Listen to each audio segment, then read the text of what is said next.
One point पे सदाकत के साथ आपकी खिदमत में हज़रत नाज़रीन, आज हम बात करेंगे नौ मुंतखब वज़ीर आला पंजाब मोहतरमा मरियम नवाज़ शरीफ साहबा के ऊपर। जैसे कि सब जानते हैं कि मरियम नवाज़ साहबा एक पॉपुलर खातून बन चुकी हैं मुल्क के अंदर और मुल्क के बाहर। इस वक्त वो ज़ेरे बहस हैं। अगर आप बात करें तो आप देखें तो जो हमारे यूरोप कंट्रीज़ के यहाँ पे जो सफ़ीर है वो भी उनसे मुलाकातें कर रहे हैं, और जो भी उनसे मुलाकात करता है उसके बाद उनके अगर व्यूज़ देखें तो वो बहुत मुतमईन नज़र आते हैं, और वो भी ये समझते हैं कि मरियम नवाज़ साहबा जो वो बहुत कामयाब वज़ीर आला पंजाब साबित होगी, चूँकि पहली खातून वज़ीर आला है पंजाब की। ये भी क्रेडिट उनको जाता है कि उन्होंने ये पंजाब में पहली दफ़ा एक खातून जो है वो वज़ीर आला बनी है, तो वो मरियम नवाज़ साहबा हैं। लेकिन नाज़रीन, मैं थोड़ा सा आपको माजी के आईने में भी लेकर जाना चाहता हूँ कि मरियम नवाज़ साहबा जो हैं वो कुछ फूलों के सेज से चलती हुई नहीं बनी। अगर आप देखें तो गुज़िश्ता 25 साल से वो मुख्तलिफ़ सोबतें बर्दाश्त कर रही हैं। मुख्तलिफ़ जो हुकूमतें हैं उनकी गैर कानूनी और गैर कानूनी हथकंडों का बग़ैर किसी ओहदे, बग़ैर किसी सरकारी ओहदे के वो उनका सामना कर रही हैं। अगर आप बात करें तो उनकी हिम्मत, हौसला और दलेरी को दाद देनी चाहिए कि उनके पास कोई ओहदा तो नहीं है, उनके पास किसी किस्म का सरकारी ओहदा नहीं रहा, लेकिन फिर भी उन्होंने जेल की सोबतें बर्दाश्त की, उन्होंने जलावतनी बर्दाश्त की, उन्होंने बहुत सारी मुश्किलात के बाद आज वो वज़ीर आला पंजाब बनी हैं। हाँ, इसमें कोई शक नहीं कि उनको टारगेट सिर्फ इसलिए किया जाता है कि वो साबिक वज़ीर आज़म और मुस्लिम लीग नून के जो कायद हैं मियाँ मोहम्मद नवाज़ शरीफ साहब उनकी लाडली साहबजादी हैं। इसमें कोई शक नहीं है, कोई दो राय नहीं है। लेकिन इसमें भी कोई शक नहीं कि अगर आज वो पंजाब के तख्त पर नशीं हुई हैं तो उसके पीछे भी मियाँ नवाज़ शरीफ साहब का ही हाथ है और मियाँ नवाज़ शरीफ साहब का ही चेहरा नज़र आता है। उस वजह से वो वज़ीर आला पंजाब बनी हैं। मैं अगर बात करूँ नाज़रीन तो मैंने मरियम नवाज़ साहबा से मेरी बहुत कम मुलाकातें हैं, लेकिन उनकी वालिदा मरहुमा का मैं यहाँ पे ज़िक्र ज़रूर करूँगा, जिनसे मेरी 99 का जो कू हुआ था उसमें बहुत ज़्यादा मुलाकातें हुई हैं। अटक जेल और अटक किला के दौरान कमोबेश 10 माह वो वहाँ पे क़याम पजीर रहीं और उनका आना जाना भी रहा। तो बहसीयत जर्नलिस्ट मैंने बहुत दफ़ा उनसे मेरी मुलाकातें हुई, मैंने मुख्तलिफ़ सवालात भी किए, मैंने उनके ऊपर सवालों की जैसे आप कहते हैं बौछार भी की, लेकिन ये भी मलहूज़ रखते हुए कि वो एक बड़ी बहन का दर्जा रखती थी मेरे सामने। चूँकि वो जिस किरदार की वो खातून थी तो मैंने हमेशा उनको बड़ी बहन जैसा रुतबा ज़रूर दिया, लेकिन एक सहाफ़ी होने के नाते मैंने बड़े सख्त सवालात भी किए, लेकिन मैंने भी उनको इंतहाई हिम्मत बल्कि बुलंद हौसले वाली खातून पाया। मरहुमा को अल्लाह ताला जन्नत अल फिरदौस में आला मकाम अता फरमाए। वो बहुत हिम्मत हौसले वाली थी और उस वक्त पूरा ख़ानदान इनका ज़ेर अताब था। पूरा ख़ानदान आपको पता है कि अटक जेल और अटक किला में था। उनका बेटा, उनके खामाद, उनके मियाँ शहबाज शरीफ साहब और सारा ख़ानदान। उसके बावजूद मैंने कभी उनको परेशान नहीं देखा, कभी उनके चेहरे पर घबराहट नहीं देखी। वो नमाजी थी, पक्की नमाज़ पढ़ती थी और अल्लाह को याद करती। जब भी बात हुई तो कहती थी भाई हमें अल्लाह पे भरोसा है तो अल्लाह हमारी मदद करेगा। हमने देखा फिर अल्लाह ने मदद की, और जिस तरह वो फिर यहाँ से सीधा जो है सऊदी अरब गए, उन्होंने उम्रे किए, मदीना शरीफ में गए, और उसके बाद फिर वो मौका आया कि मियाँ नवाज़ शरीफ साहब वापस वतन है, वज़ीर आज़म बने। आपके सामने है सारी चीज़ें। तो मैं ये समझता हूँ कि मरियम नवाज़ साहबा जो हैं वो जिस माँ की बेटी हैं और जिस बाप की बेटी हैं, मियाँ नवाज़ शरीफ साहब के हौसले को भी दाद देना पड़ेगी कि एक बाप होने के नाते जब उनकी आँखों के सामने उनकी बेटी को गिरफ़्तार किया जा रहा है, उनकी आँखों के सामने वो जेल में जा रही हैं, उनकी आँखों के सामने हथकड़ियाँ लगी हैं, तो उस वक्त उनके हौसले को भी दाद देनी चाहिए। यकीनन हम अगर बात करें भुट्टो ख़ानदान की तो उन्होंने भी बहुत बड़ी कुर्बानियाँ दी, लेकिन अगर हम इधर आते हैं तो शरीफ ख़ानदान ने भी इस मुल्क के लिए, इस कौम के लिए कोई कुर्बानियों में कोई कसर रवा नहीं रखी। मियाँ नवाज़ शरीफ साहब ने जिस हिम्मत हौसले से फिर जेल काटी, गर्मियों के दिन थे, मैं उस वक्त भी कवरेज करता था बहसीयत साफ़ी, तो हमने देखा कि गर्मियों में भी उन्होंने फिर उन ताकतवर कुफ्तों का सामना किया। उन्होंने हौसले से जेल को जो है वो कबूल किया, और फिर अल्लाह ने उनको एक दफ़ा फिर मौका दिया कि वो यहाँ से बैरून मुल्क गए, और वहाँ पर भी जाकर उन्होंने एक दफ़ा फिर जब एंट्री डाली तो वो भी आपके सामने है। तो इस पर आज हम गुफ्तगू करेंगे। नाज़रीन, मेरे साथ देंगी मोहतरमा बेनज़ीर मेहदी हमारी एंकर पर्सन है, और एक खातून होने के नाते इनसे हम बहुत सारे सवालात भी करेंगे, क्योंकि ये खातून एंकर हैं और गुज़िश्ता 20 साल से ये भी पॉलिटिकल विजन में काम कर रही हैं। इन्होंने असम्बलियाँ देखी, बहुत सारे जो वज़रा हैं उनको इन्होंने डील किया, इन्होंने बहुत सारे वज़रा के इंटरव्यू किए हैं। मरियम नवाज़ साहिबा से यकीनन अब तक ये इंटरव्यू नहीं कर पाए, लेकिन मुझे लगता है कि ये बहुत जल्द इसमें भी कामयाब हो जाएंगी। बेनज़ीर वेलकम, आपने हमारे प्रोग्राम को वक्त दिया। ये बताएं कि आप मरियम नवाज़ साहिबा को कैसे देख रही हैं? देखिए, सबसे पहले बात आपने कहा कि इंटरव्यूज़ भी जल्द हो जाएगा। मैंने मरियम नवाज़ को JIT के दिनों में देखा। JIT, जबकि अब कल से जैसे हम देखते हैं कि रमज़ान स्टार्ट हो रहा है, जिस तरह से वो अपने भाइयों के साथ आती थी JIT के सामने और जिस तरह से वो मुकाबला करती थी उन सारे सवालात का, इन कैमरा जो सारी होती थी, उनकी इंक्वायरीज़ होती थी, उसका वो करती थी और बाहर आके वो मीडिया ब्रीफिंग देती थी। सो ये भी एक खातून के लिए कम नहीं है। और मैं अपनी बात का यहाँ से स्टार्ट करूँगी कि एक बहादुर खातून होने का उनका यहाँ से पता चलता है कि अपनी माँ को डेड बेड पे, अभी आप कुलसूम नवाज़ का जिक्र कर रहे थे कि डेड बेड पर छोड़कर बाप को लेकर और फिर वापस आना यहाँ पर और आकर गिरफ्तारी देना, ये बड़ी बात है। ये एक बहादुरी की बात है। और हम बात करते हैं कि भाई पाकिस्तान में दो तरह के ही लोग हैं जो कि सपोर्ट करते हैं, एक इस्टेब्लिशमेंट, एक एंटी इस्टेब्लिशमेंट। तो मरियम नवाज़ ने जिस तरह से ये ट्रेंड ही मरियम नवाज़ ने डाला कि जिस तरह से उन्होंने एंटी इस्टेब्लिशमेंट एक मूवमेंट चलाई जब इमरान खान साहब वज़ीर आज़म थे, और जिस तरह से उन्होंने आड़े हाथों लिया, मेरे ख्याल में कि इससे पहले तारीख में किसी ने इस तरह नहीं कहीं किया। उन्होंने जूतों का जिक्र किया तो कहीं पिज़्ज़ा का जिक्र किया, कहीं उन्होंने नाम लिया तो कहीं छुपे, नाम छुपाए बगैर उन्होंने तो ऐसी चीजें की, नाम ले लेके भी बहुत दफा नाम ले लेके भी कहा उन्होंने, बहुत दफा उन्होंने कहा।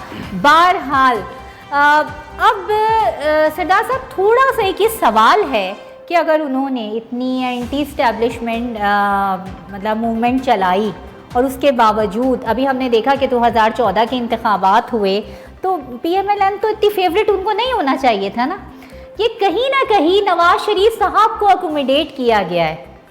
मतलब मरियम नवाज़ जो आई हैं असम्बली सियासत में, वो तो 2017 के बाद से आई हैं ना, और उस 2018 से 17 से पहले नवाज शरीफ इस बात के हक़ में नहीं थे। मेरी कई बार PMLN के सीनियर क़यादत से बात हुई, खुद शहबाज शरीफ से भी मेरी बात हुई कि जब ये JIT का सारा चक्कर था तो जब वो कभी भी वो हमज़ा को हमेशा कहते थे, लेकिन मरियम क्योंकि कुलसूम नवाज़ बहुत इस बात को इम्प्लिसाइज़ करती थी और मेरे ख्याल में हमज़ा में वो गट्स मौजूद नहीं थे कि वो इस सारी क़यादत को इस सब चीज़ को लीड कर सकें। मैं यहाँ आपसे इत्तेफाक नहीं करूँगा, मैं उससे पहले तो खैर नहीं, लेकिन 2000 से मैं इस ख़ानदान के बहुत करीब रहा हूँ। मुझे बहुत दफ़ा रायवेंड में भी जाने का इत्तेफाक हुआ, उनके घरों में भी जाने का इत्तेफाक हुआ। अमीर साहब के वालिदा मरहुमा जो थी वो बड़ा मेरे से प्यार करती थी और मैं उनको भी काफ़ी दफ़ा मिला हूँ। क्योंकि अटक जेल और किला में जब ये थे तो उस वक्त भी मैं किसी और इदारे का ब्यूरो चीफ था, तो मैं उस हैसियत से मैं वहाँ जाता हूँ। मैंने बहुत ज़्यादा उस वक्त मैंने कवरेज किया है, तो उस वक्त भी इनके इरादे यही थे। चूँकि मियाँ साहब ने बहुत दफ़ा ये इज़हार किया, मैं सऊदी अरब में भी मियाँ साहब से बड़ी दफ़ा मिला हूँ, तो वहाँ पे भी उनकी ख्वाहिश थी कि उनके बेटे हैं, लेकिन उनके दोनों बेटे जो थे वो स्टिल इनकारी थे, वो खुद इनकारी थे। मियाँ साहब और मरहुमा जो थे वो तो चाहती थी, लेकिन वो खुद इनकारी थे। तो उसके बाद उनके पास फिर एक ही ऑप्शन बचता था मरियम नवाज़ साहिबा वाला, चूँकि उनकी लाडली बेटी भी थी। और मरियम नवाज़ में कोई शक नहीं कि इसमें वो सारे गेट्स मौजूद हैं जो एक पॉलिटिशियन में और कामयाब पॉलिटिशियन में होने चाहिए।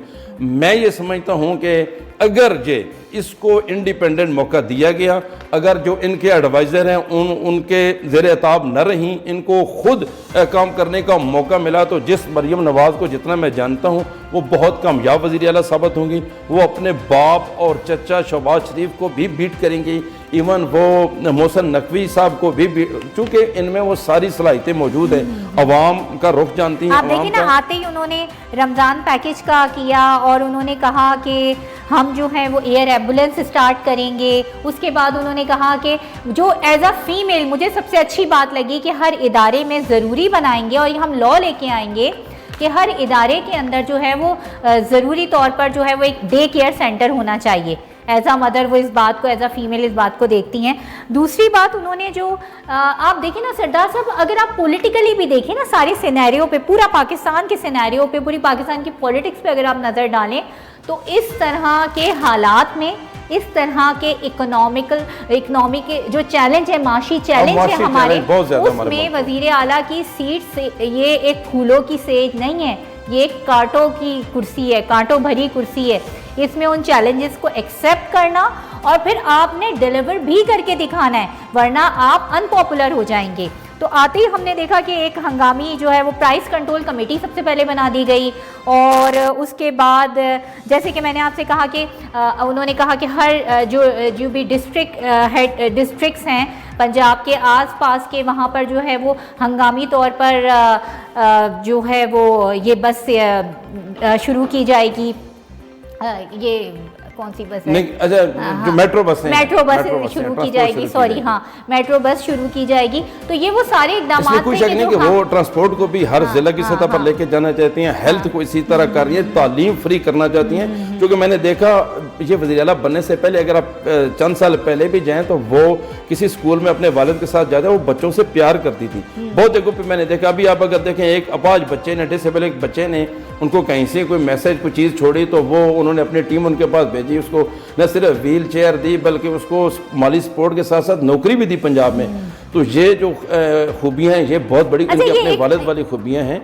मैं ये समझता हूँ कि अगर इसी तरह उन्होंने इनिशिएटिव लिया, अगर वो मशीरों की जो फौज है उसके दस्तरस में वो ना ही उनसे निकल के अगर उन्होंने काम किया, चूँकि हमें अगर वो सुन पाए हमारे इस प्रोग्राम को, तो जो इस तरह के ओहदे होते हैं उनको बाज़ दफ़ा प्रोटोकॉल और थ्रेड के ज़मरे में लेके तो बाउंड कर दिया जाता है कि आपने यहाँ से वहाँ नहीं जाना, ये नहीं करना, वो नहीं करना। मुझे वैसे लगता है कि मरियम नवाज साहिबा जो है वो बाउंड होने वाली नहीं है, वो थोड़ा खुल के खेलेंगी। अगर वो खुल के खेलेंगी, मेरे मुझे बात पूरा करना है, अगर वो खुल के खेलेंगी, अगर उनको यहाँ 5 साल पूरे मिल जाते हैं तो आप आज की डेट याद रखना, फिर वो अगली प्राइम मिनिस्टर पाकिस्तान भी होंगी।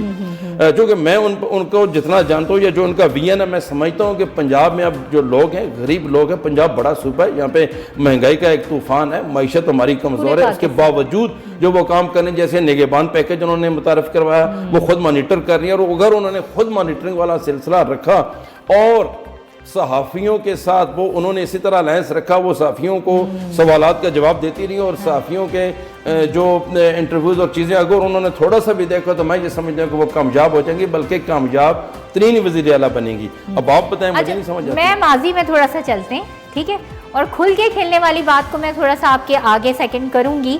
खुल के खेलने वाली बात आप देखें ना कि जब इमरान खान साहब वज़ीर आज़म थे और वो इतना खुल के खेली कि इमरान खान को उनकी पर्सनल्स पे आना पड़ता था, कभी उनको नानी कहते थे। नहीं, चुप नहीं हुई, वो चुप नहीं हुई। नहीं, उन्होंने इमरान खान को चुप किया, इमरान खान को फिर उनकी पर्सनल्स पे आना पड़ा, उन्हें नानी कहा। तो हमने ये भी देखा कि मरियम नवाज ने वो मंडी बहाउद्दीन एक जलसे में गई, मरियम औरंगजेब के साथ वापसी में आते हुए एक स्टेशनरी की शॉप पे गई, बुक शॉप के ऊपर, उन्होंने अपनी नवासी से बात करते हुए वीडियो डाली जिससे बड़ी तकलीफ हुई साबिक वज़ीर आज़म पाकिस्तान को। मैं यहाँ आपकी बात को थोड़ा आगे लेके जाता हूँ। अगर मैं इसमें मियाँ नवाज शरीफ साहब और मियाँ शहबाज शरीफ साहब से माजरत के साथ, दोनों भाइयों से माजरत करता हूँ, और तमाम PMLN के जो लोग हैं उनसे माजरत के साथ अगर आप बात करें तो मरियम नवाज शरीफ वो वाहिद खातून थी PMLN के पास जो इमरान खान का मुकाबला कर सकती थी, और उन्होंने मुकाबला करके आपको बताया, दिखाया। सोशल मीडिया की टीम, इसमें कोई शक नहीं कि PTI की जो टीम है उनका कोई सानी नहीं है पाकिस्तान में, वो बहुत मुतहरक हैं, बहुत ज़्यादा मुतहरक और बहुत ज़्यादा है। और फिर इमरान खान की जो मकबूलियत है उसको अभी भी आप इलेक्शन में देख लें, इलेक्शन के बाद भी आप उसको छुपा नहीं सकते, इसमें कोई शक नहीं कि वो पॉपुलर शख्सियत है, और उन्होंने जेल में रह के बताया कि मैं अवाम के दिलों में रहता हूँ।